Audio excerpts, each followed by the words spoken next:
Podelitev Oskarjev so letos spremljali pestri komentarji. Mitja Okorn, ki je samo za nas priletel iz Poljske, in jezična Vesna Milek sta kljub poznim uram z nami delila svoje široko filmsko znanje. Fora je kostumov po maske izmer to, da masko je dobro, da jo ne vidiš, ker če vidiš, to je nekaj narobe z njo. Pri kostumih pa mislim, da pri Velikem Gatsbyju je to edina stvar, ki je bila sploh tam dobra. Tako da ne bi vsaj za to dobil nagrado.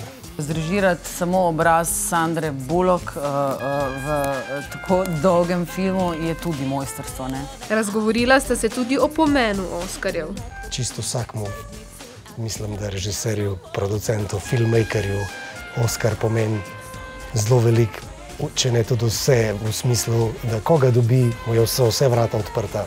Če pomisliš na to, da je prvega Oskarja za režijo prvič dobila ženska leta 2008, da Orson Welles ni dobil Oskarja, da ga Scorsese ni dobil za Raging Bull, niti ne za Taksista, niti ne za Dobre fante.